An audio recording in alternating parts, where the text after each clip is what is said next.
在这边奉劝各位情侣，接吻拜托你就用嘴巴对嘴巴，不要乱吸耳朵。当他们听见啵的一声，来不及了，耳膜就破了。哇，我有没有听错？什么耳膜会自动修复？是的，今天我们来谈谈耳膜这个小东西。这些日常每天在做的事情，都可能让你耳膜破裂。耳膜破了该怎么办 ？Let's go！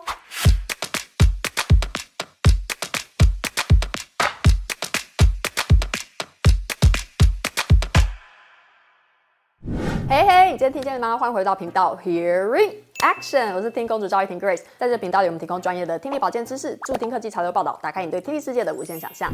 Topic 1， 你知道吗？我们的中耳腔和外耳道交界处有一片厚度只有 0.1mm 的弹性薄膜，没错，它就是耳膜。它的外观其实有点像个锥子，或是一个平滑的鼓面，所以大家也会叫它鼓膜。鼓膜在声音传导上可说是相当重要的。当声音沿着外耳道传入时，鼓膜的工作就是震动。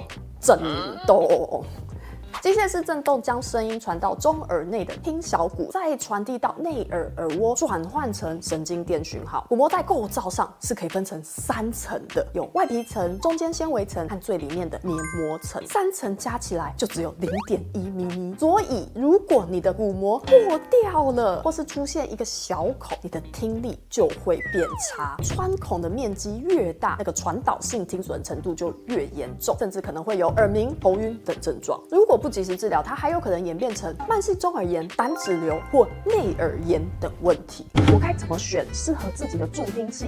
到底要从哪里开始呢？你可以找听力行动。嘿嘿，我是 Grace 耳朵里的毛细胞。好无聊哦，来做一个最新的韩剧好了。怎么没声音啊？耳机不要开那么大声啦！如果出现以下情况，就让听力行动协助你。听力行动提供你全方位的听觉照护。如果你不知道自己适合什么助听科技，我们除了有听力专业的线上咨询，也有提供助听科技选配调整的顾问服务。如果你对助听器或是辅听器有兴趣，以下连结都可以找到听力行动。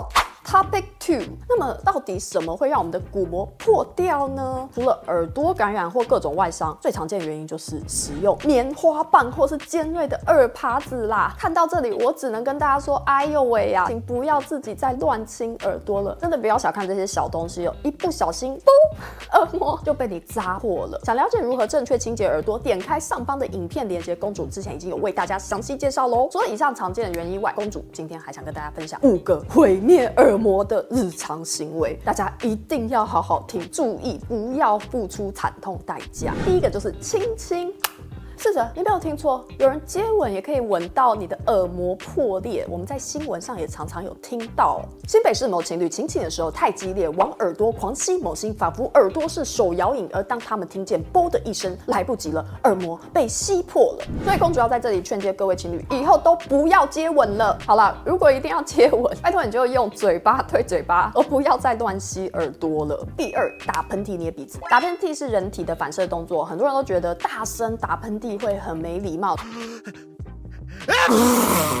所以就会刻意的捂住口鼻来降低音量。但是太过紧密的捏鼻子、闭嘴巴，这些小小动作其实可能会让你的耳膜和中耳受伤的。耳朵和鼻子中间有一个管子相连，叫做耳咽管。当你打喷嚏时，身体会产生猛烈的气流。如果你捏住鼻子，不让气流通过，压力就会经由耳咽管冲击到耳膜。那一瞬间的压力可能是会让你的耳膜直接破裂的哦。擤鼻涕也是一样的原理。如果你大力擤鼻涕时，按住你的鼻孔啊，气流没办法从鼻子出来，它就会往耳朵冲。听起来有一点可怕，对吧？不用担心，只要你掌握正确的擤鼻涕方式，就可以避免这样的危险了。那要怎么做呢？建议就是两边鼻孔分开擤，然后嘴巴微开，这样就可以适度的分散这些气压，避免耳压过高导致耳膜受伤。第3就是便秘。大家有没有试过上大号时太过用力，会感觉耳朵好像有塞住的感觉，甚至有耳鸣的现象？上大号不通顺时，其实我们就会不自觉的憋气来用力。那你成功解放后，你就会用力的呼呼气，这期间过度的压力变化也是可能会让耳膜受到伤害。对于这样的情况，空厨只能说平时注意作息，多吃蔬菜水果，多喝水来降低便秘的问题。哇，干妈多阿迪嘎多。第4，戏水。天气现在比较温暖了，有些人就开始会去玩水啦，但是要小心，我们戏水也要注意耳朵安全。以往在夏日来临的时候，我们在耳鼻喉科门诊会看到很多因为玩水而导致耳朵伤害的案例。除了最常见的游泳耳这种急性外耳炎之外呢，耳膜损伤也常常会发生。你可能会想，怎么可能玩水还会让耳膜受伤？你有看过这种水上游乐园的水柱吧？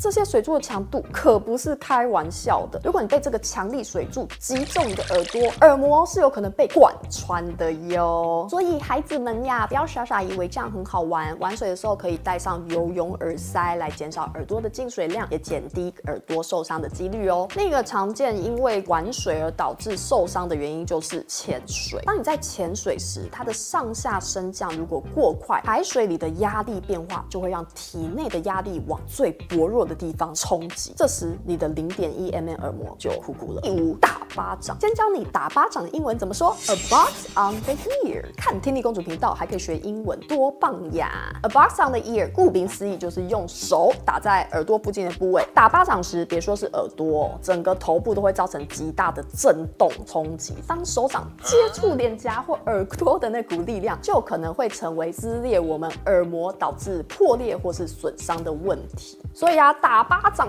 这种事情，这边奉劝大家千万不要学那些8点档中一生气就怒甩别人巴掌。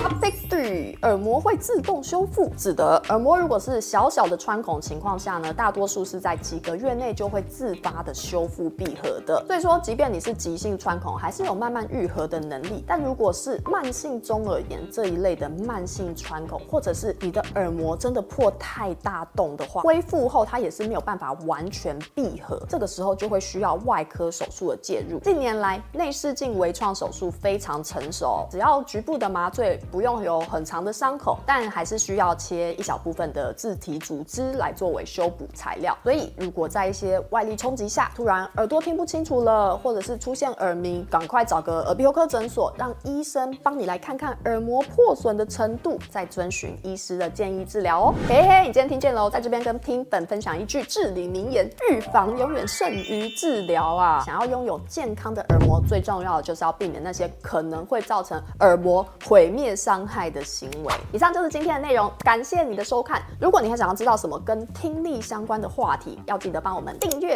按赞、分享给有需要的人，支持我们继续听力行动 Hearing Action。我们下集见喽！